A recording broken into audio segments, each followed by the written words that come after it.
Hey everyone, welcome back to It's Time. We're so excited to recap summer with all of you. I Yes. mean, it was a great summer, it was a busy summer. We learned a lot this summer, and we just want to share what we've learned, where we still think there's a lot of noise, and how we just kind of continue to power through and make good decisions in an environment that maybe it seems conflicting often and confusing. And then really some important things to make sure we sustain. Sorry, I'm stumbling over words. Sustain going into fall, when sometimes we start to let certain things fall away because summer's ending. Yes. And I think one of the things we'd love to try to do ourselves as well as put on offer to folks who we're dialoguing with right now is in all of this noise, how do you just keep it simple? Nobody has an abundance of time or energy. And so as we go through kind of our core observations from the summer, some of them are learning, some of them are new, and some of them are just like, wow, it's a different lens on things. How do we keep a simple, so what does it mean for you? And what is the one action item you can do if this is a compelling learning that you want to bring into your day to day? Yeah. So I liked the way you frame this is not anti-aging, what we're going to talk about. It's what phrase did you just use? It was so good. Pro living. It's We are pro pro living, living. right? Like Yes. we don't want these restrictive mindsets. We don't want the negativity that is dividing the world right now. Like there are some really cool things we can do. There are some big picture things we need to keep in mind, and some really positive ways we can direct our time and energy, and keep it simple. Should we put this into our 5 pillars? Because I feel like everything that we had Yes. planned on talking to, that might give us a really nice organizational overview. Yes, I love it. And I think you kicked off the first one with mindset, and that this is a mindset around pro living and not restrictive, anti aging. It's not fear based. This is not full of musts and shoulds. These are ideas on offer, and we're going to keep it simple. So that's pillar number one, is having a mindset for thriving. Yes. And I think with that is a mindset that, again, I feel like we live in a world that is like restrict this, don't do this, don't do that. And really, we can flip that on its head. And if we have an engaging, curious mindset, we can say, I'm going to try this and I'm going to try that, instead of removing things. Like, Yes. let's look at the creative things that we can add in. And I think one other really cool mindset thing I learned this summer, um, from Dr. Lori Santos, who's at Yale and runs the Happiness Project. Yes. I love her work. She had this great, I mean, it shook my world, to be honest with you, about gratitude, right? Like we've talked about gratitude a lot, and Yes. how powerful it is. She broke it down to the most simple, basic things, and the impact on the way it changes your brain, that term neuroplasticity that we love to throw out. Yes. And it is as simple as saying, I am glad I have a voice today so I can talk to you. I am glad that my eyes are working so I can see you. Like, Right. it's not it's these very tangible, very specific things. And when we start to do that again and again and again, our brains focus on the positive, Hmm. and Yeah. it is so powerful. And so, the probably one of the simplest ways to change our mindset, little tiny things that you are grateful for. I love, I love that. Yeah, and it's not these, oh, I'm grateful I have a good job. I mean, you can be grateful for those things too, but like, what is really tangible in your day right now? Like, I am grateful I have a cold glass of water next to me as we're talking.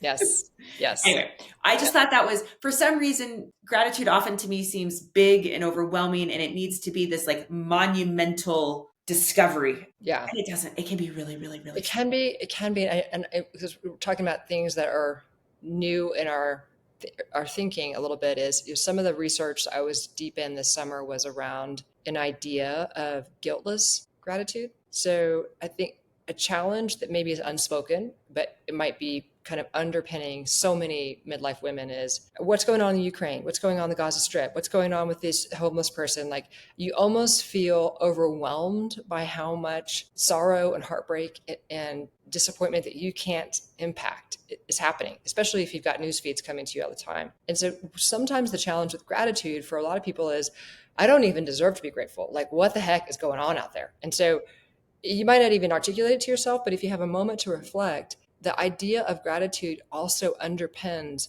being grateful in recognition that the rest of the world doesn't have the same gratitude bar that you have or menu on offer that you have. One of the best ways you can honor the challenges that are happening all around us is to be grateful for the goodness that's in your world. And so Love it. it's a counterbalance to that. Love it. Okay. So mindset, check. Okay. Easy, tangible things. Movement, baby, movement. Continue. Move. All right. Hit it. So this one, I love my weighted vest, my weighted gear. And so this came out from Peter Attia. And, I have had such success with trying to impact bone density. And, I challenge weight.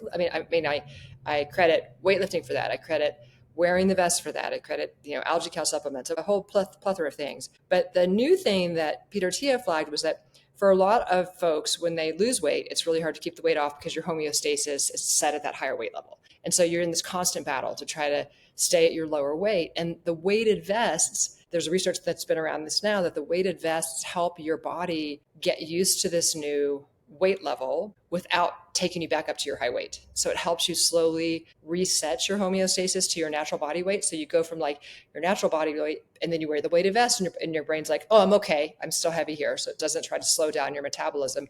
And over time, you can close the gap between the two. So I thought that was really hopeful, because I know a lot of people who challenge themselves to do all of this work on their body comp, especially after menopause. And then they get there, and then 6 months later, they're where they were before or worse because of this natural phenomenon on your body trying to keep you safe and take you back to that higher weight level. It was just great to know there's a tool out there called weighted vests, which we like to wear them anyway, that might help. Yeah. I was laughing with multiple people this summer when I started wearing a weighted vest, which I think was like 2019, Yes. 2020. I was the only person walking around in one. Yes. People are like, why are you wearing a life preserver? Yes. Right. And now I would say it's probably 50-50 the amount of people I see out with that have weighted vests on, men and women. Walking, so I think it's fantastic that more and more people are embracing this and using it effectively, and it's just awesome to see that it again. It doesn't. There's real fancy ones, and you can also put a backpack with. A really cool way to do it if you're new to this. And this is, again, I've done this with some of the groups I've worked with in my new role, is a backpack with water. And so if you're new to this, just starting out with filling a backpack with water or using a bladder of some sort because then if it gets too heavy, you can dump it out. You're not stuck with this weight that maybe felt good the first 10 minutes of your walk or your hike, but the next 10 minutes it's gotten too challenging, and now you're like, what do I do with this thing? So anyway, that's a really easy way to get started and be able to adjust how much you're carrying. Yep. Was there anything else new in the movement world? I know that hit us this summer. Oh my gosh, I feel like we could go down the rabbit hole here. I like keeping it there. I think it's, again, going back to kind of tried and true and our pillars of any movement's better than no movement. Exploring different ways to move when you're in different environments. Don't be afraid to do that. Don't be afraid that if you're traveling, oh my gosh, I don't have access to XYZ that I always use, like explore different options. Yeah. And then I think, kind of transitioning into fall is just, okay, now maybe it is a time where you can have some more consistency. So just making sure we're going back to the basics of having some resistance training at least twice a week, preferably 3 times a week, making sure we're having some variation in the intensity of our training a couple times a week, especially for women, for our cardiovascular health, some low days and some high days. And then our just zone 2 consistent training on the other days of, really trying to make sure we remember. And I think this ties in, we were going to talk a little bit about VO2 max, ties into that, that's still the greatest predictor of our longevity. Yes. And so because bringing up VO2 max, I know we talk about it a lot in the terms of movement, which is kind of a core driver of it. But I did love what we learned about just practicing breath work, which helps VO2 max as well. Yeah, for sure. And making sure our body can use its tools, use oxygen, our blood pressure is as regulated as it can be, and movement drives all of that. So yeah. One thing I know we're going to do a deeper dive on this in another episode, but a learning, at least for me, this kind of last 12 weeks around movement is we move, and our mindset for movement should be around long-term health. right? Like, we talk about the examples that we're navigating, me with my mom and you with your mom in the past and also with your dad. It's just like to age well, to thrive in 30 years, movement has to be a part of that, job one, job two, job three. And a lot of midlife women are struggling with body comp challenges, or they want to recalibrate the physical presentation of themselves. And I'd like to decouple that rationale from movement, because Yes. to hit the most important reason to move is so that you're mentally sound, you have energy, you have good sleep, it comes from movement. Longevity with the promise of thrival comes from movement. And the requirement for that movement, the bar for that kind of movement, is so attainable, right? It's like 20 minutes a day. Like that goal, you will hit it out of the park with consistency between 20 and 40 minutes a day. Mm-hmm. And the reason I want to decouple that from what I hear a lot from other women, and what you and I've been experimenting on, is if you want to massively change something, that will take more time. And so give yourself such patience and compassion. If you're struggling with, you want to change my body comp, that's a different movement for a short period of time, not forever, like Mm-hmm. for a short period of time. The intensity has to actually be much higher than what we talk about movement for the health span reason for Yes. movement. And the reason why I call that out separately is I hear so many women, and I was one of them, who just kind of are like silently beating themselves up. They're like, I'm doing 30 minutes a day. I'm making it to the gym. I'm lifting weights twice a week, which is what you are wanting to do so that you have mental health and physical health. It is not enough if you have a dramatic change you're trying to make in your physical fitness and your physical compensation, your physical body compensation. Yeah, that's a great call out. And I think um, so important, because regardless of, and this is hard to uncouple, if we don't do our kind of just basic movement for health span, we will lose it, and I Yes. think Yes. you and I are seeing that with parents right now. And then it does become a task that becomes so difficult to do that the reflex turns into, I'm just going to stop.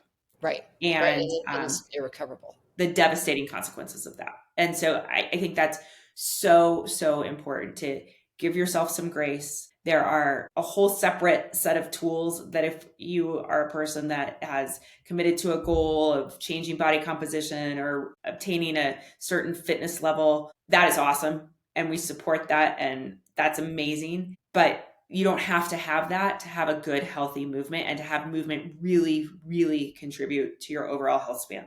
Yes. No, 100%. Yeah. That, you don't have to have those desires to not prioritize movement. Yeah. Yeah. So yeah, movement is job one, two, and three, no matter what. And it's just having the compassion with yourself to know where you are in your life journey and what time you actually have available, and then embrace that moment in that journey.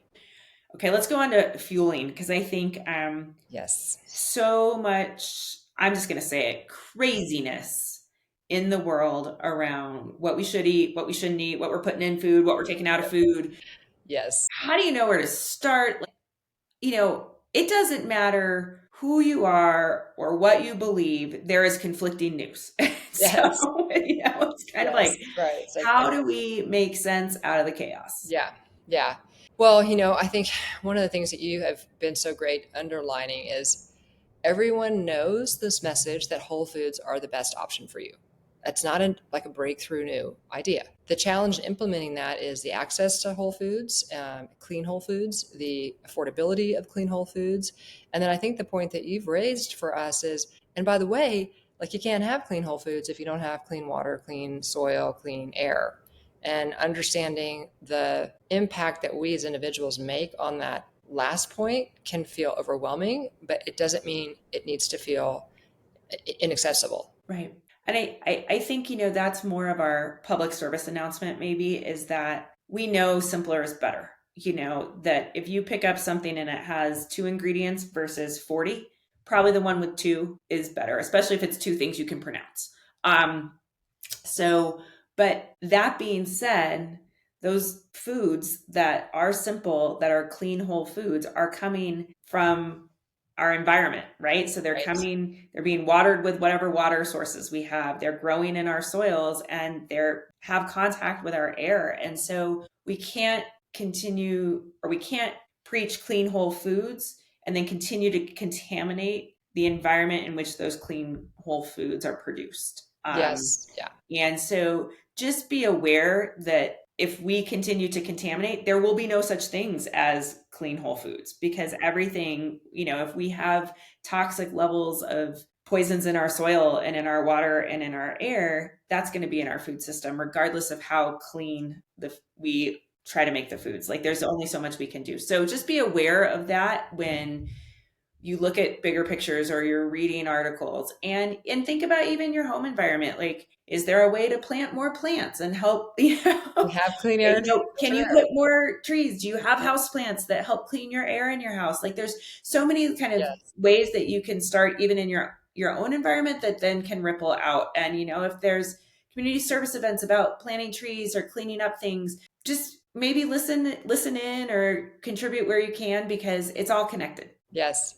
I think one of the humbling / eye-opening things for me, because I feel like I'm like talking about clean whole foods all the time, right?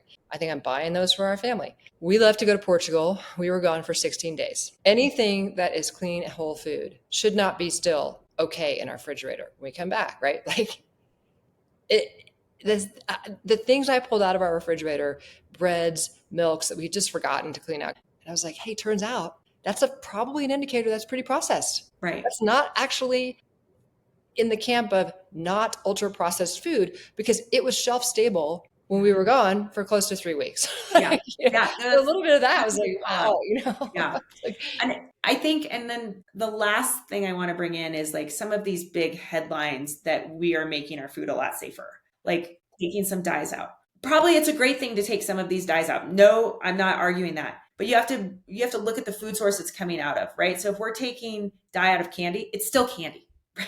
If we're taking dye out of Fruit Loops, they're still Fruit Loops. oh my gosh, yeah, yes, So yes, so it's yes, like, let's just be careful what we're applauding. Is it better that Fruit Loops not have all of these artificial dyes? Probably. yeah, But you're still eating a Fruit Loop. It's not like all of a sudden that Fruit Loop is like this wonderful whole grain non-processed food. yeah, I just want to make, like, I think, there I have laughed several times. I think it's the same with trading one sugar source for another. Are there some benefits? Probably, but if you're drinking a soda, you're still drinking a soda. yeah, yeah, yeah, yeah. Just make sure if you're making those changes, you're everybody's keeping the big picture in that. It's not that some of these substitutions or removals aren't moving in the right direction, but if you're still eating a highly processed food, it's really not moving the needle that much. And so just to be aware of those things as you make decisions, especially as I think I pay more attention to this in the summer, or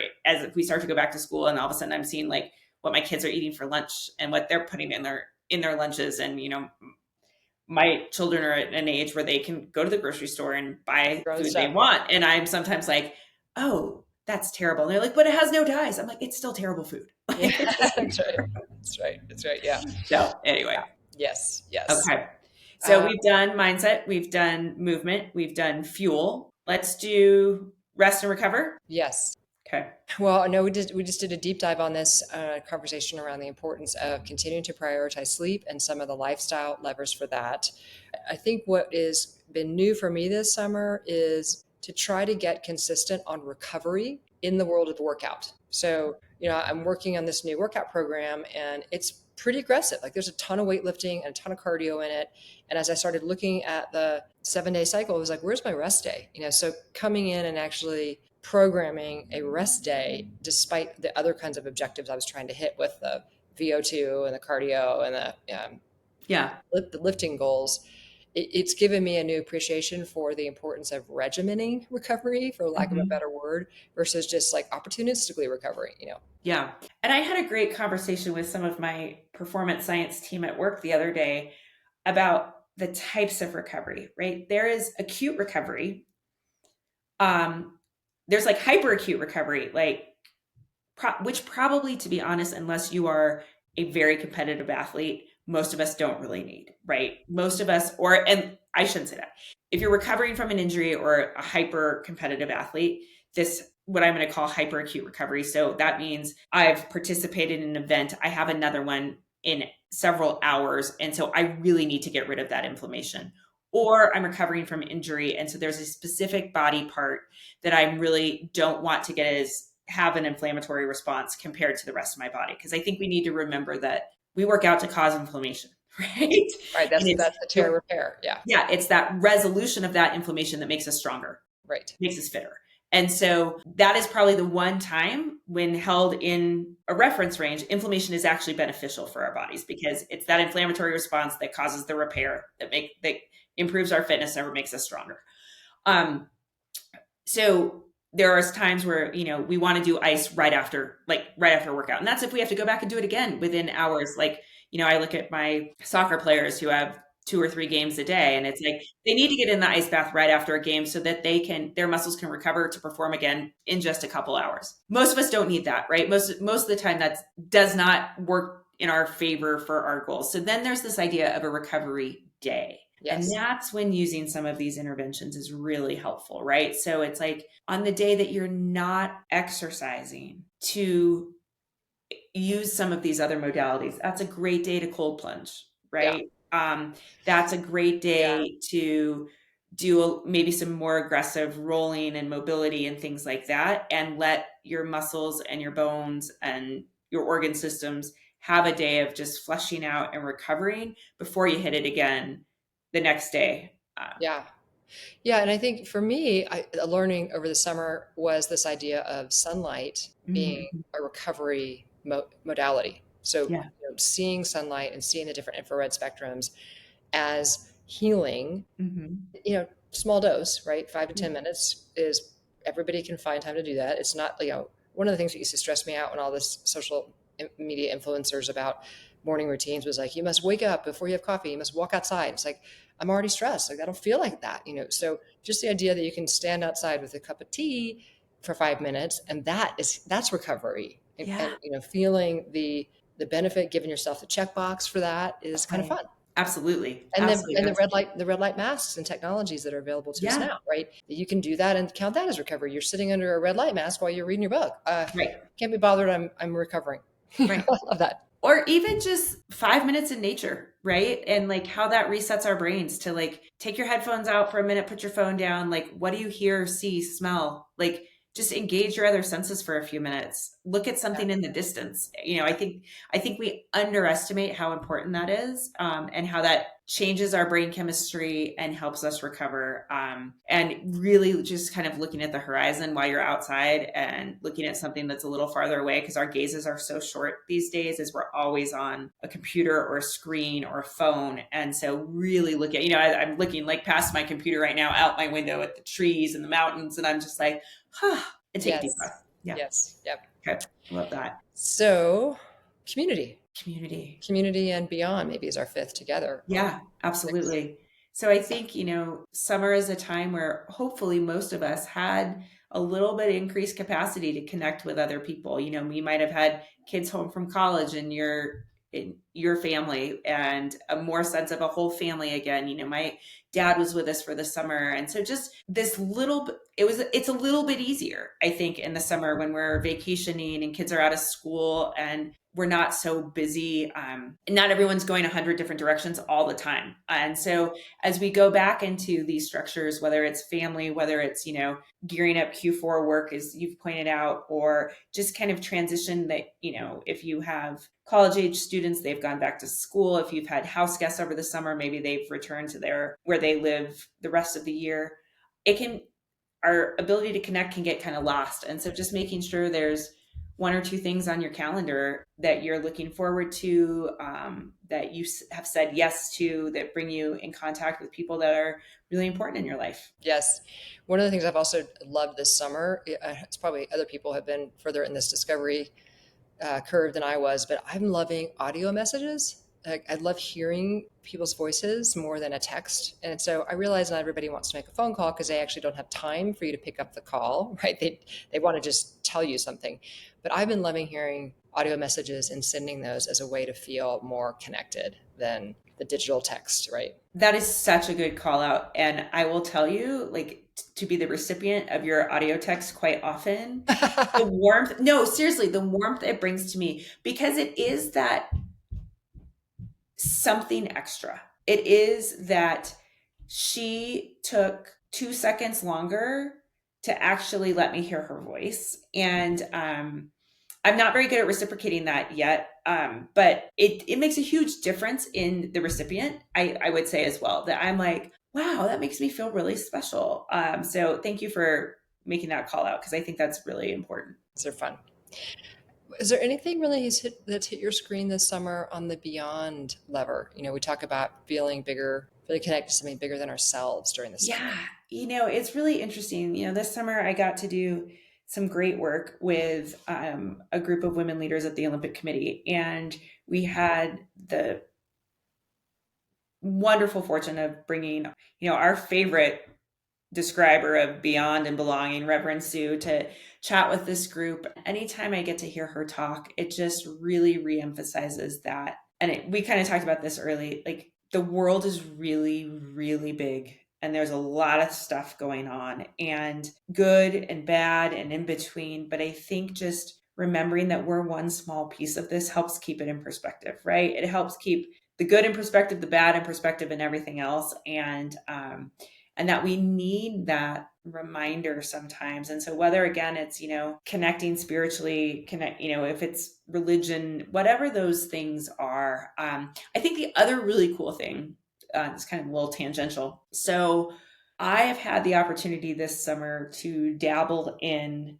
some of in my new role at Canyon Ranch, some of our offerings that are very different than what I would do in my day to day life. So, some of our spiritual wellness practices, some of our sound practices. And I think that connection to feeling something larger, even if you're having an internal experience, is really powerful through sound. So, if there is an opportunity to have an experience, and and multiple spiritual rituals have sound Yes, in them, yes, right? And so, but even more than just the auditory, like the hearing of a sound experience, is like the feeling of the vibrations and the hmm, waves of sound, and how it kind of resets you. So belonging to this like universe where these waves are moving through it. And I know I'm going to sound super woo woo, which is usually not the take I have on things.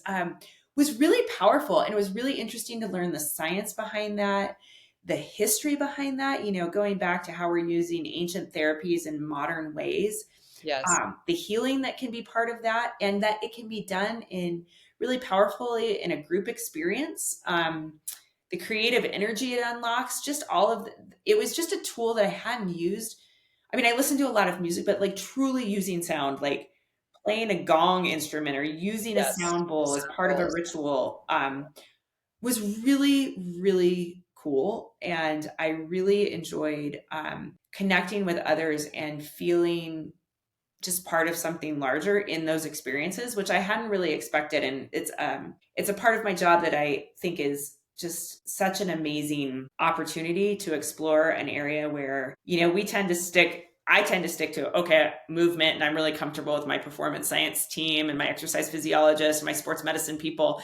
But getting into this kind of bigger idea of purpose and ritual, which I think is something that can really connect us in a broader. So I got to do a rite of passage ritual this summer, which was just really neat. When you are, and this can be something as we're moving into fall, as you are, letting summer go and letting some things with that go, and then inviting in something new, and just that the universe has a lot to offer us. And sometimes we just need to identify it. Yeah, I love this because I think I can see an episode where we do an entire series on I don't want to say primitive, but like the ancient practices that now we have modern day science to explain. Yeah. So people for generations just intuited these practices. They had anecdotal N of 10, and now we're in this world where those practices have continued and we can bring N of 2000 to help those of us who live pretty cerebrally, both Yeah. of us do, to get the rationale for the why. Some of the work I came across this summer as well was around brainwaves and how to access theta and alpha and Hmm. why meditation accesses theta and so the similar thing, which was like that's a practice that's 10,000 years old, Right. but now we have the scientific capability to tell you why it works and how it Right. works. So Yeah. that's going to be an episode to come. Absolutely. And it's funny, on my other computer that my spiritual wellness provider sent me a paper the other day about like using the sound experience or having someone experience a sound experience by being in an MRI scanner and like the different parts of the brain it's unlocking and stuff. So like it's, all Yes, of this cool yes. research is happening in these, I'm going to say non-traditional. They're just non-traditional to me. No, or they're like super traditional Right. and, not modern, Right. for lack So of a better looking term. back at all of this ancient wisdom and how we apply it modern day and just unlocking these secrets. So I think those were my biggest kind of beyond moments. But I would encourage like this rite of passage, the more I am just reflecting on it, even if we were talking, as we're talking, like if you're at a point of transition in your life, just doing that by yourself or with, it doesn't have to be, I was fortunate to have an amazing provider facilitate and guide me through it.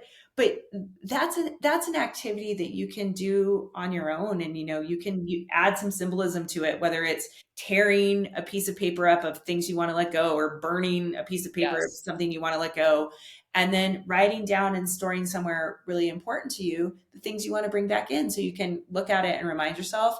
It was way more powerful than I thought, especially the letting go. We're good at adding on. We're sometimes not good at making room for more by letting some stuff go. We just think we can keep filling the cup and then all of a sudden it's overfilled and we're burned out or we're stressed and Birth the we're cup. not getting the benefits anymore. So yeah. Yes. So I Yes. think that idea of transition, back to fall, maybe back to work, back to school, back to routine is what do you want to let go? What do Yeah. you want to let go of that's not serving you anymore? And actually really like physically let go of it in some manner was really powerful. Awesome.